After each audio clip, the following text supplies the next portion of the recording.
Poignant good evening, fellow South Africans and citizens of the world.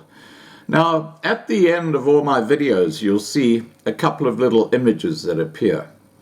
The one at the bottom on the, on the left-hand side is a little icon saying Loving Life. Now, if you have not subscribed to Loving Life 2019 yet, please just click on that little icon. It'll take you directly to Loving Life 2019, where you can watch videos that I put up, which are far more, I guess, dramatic. I mean, I had a video that I put up earlier this evening, which explains why no politician in South Africa has ever been charged for corruption.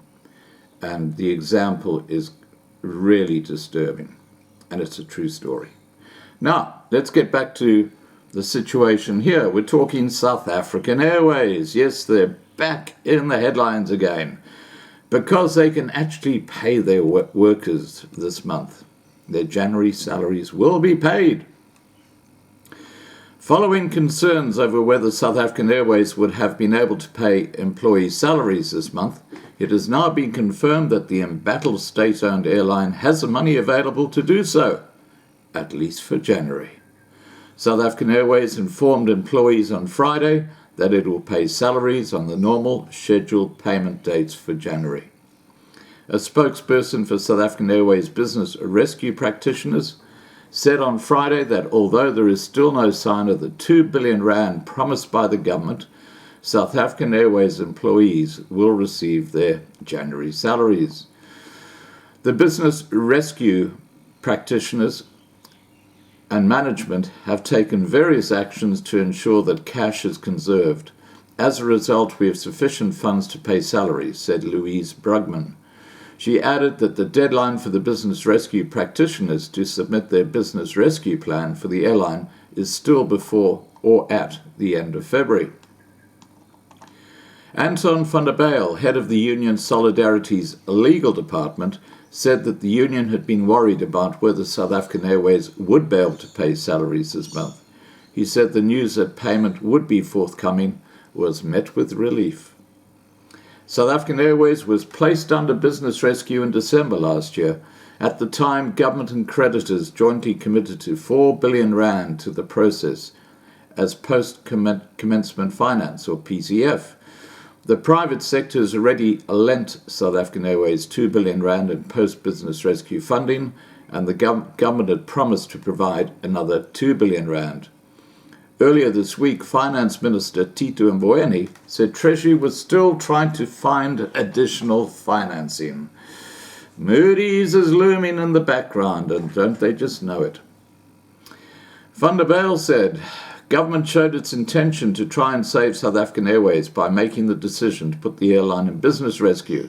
Apparently, the banks had certain terms and conditions before they would lend any money to South African Airways. We don't know what those would be. He said the lack of having obtained the 2 billion rand has already led to South African Airways cancelling or consolidating a number of flights during this week. It is as yet not clear whether the same will be done next week. Asked whether there had been any talk about retrenchments should the delay in obtaining the 2 billion rand continued, Van der Bijl said the union was told that if the 2 billion rand was not obtained, it could ultimately result in jobs being placed in jeopardy, or even the liquidation of the airline. This is, however, not yet the case.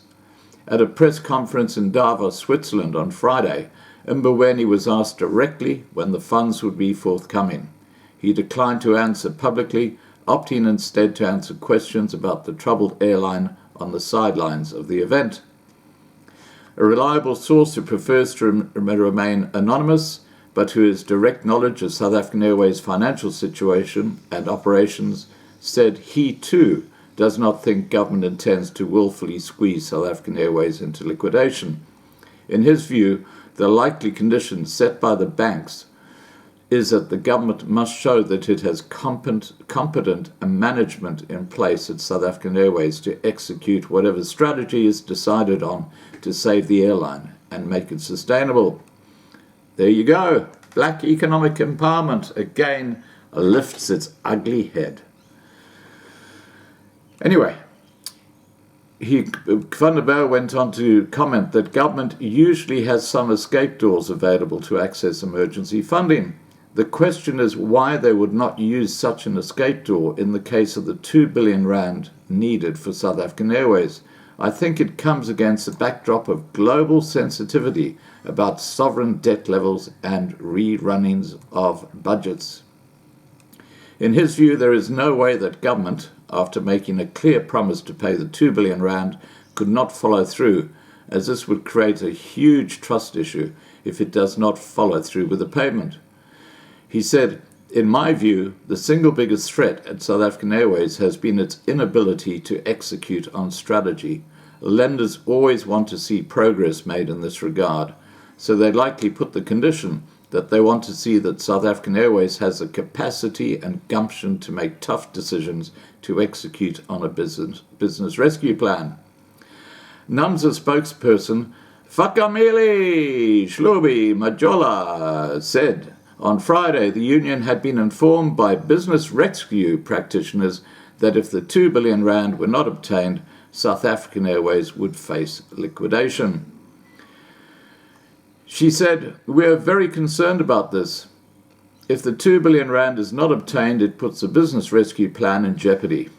NUMSA questioned claims by Treasury and the Department of Public Enterprise that they had been trying to obtain the 2 billion rand promised.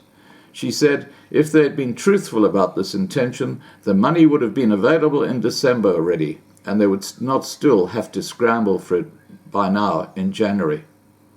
Earlier this week, the South African Cabin Crew Association issued a statement referring to a business rescue plan it proposed last year during the strike it had undertaken at South African Airways in November.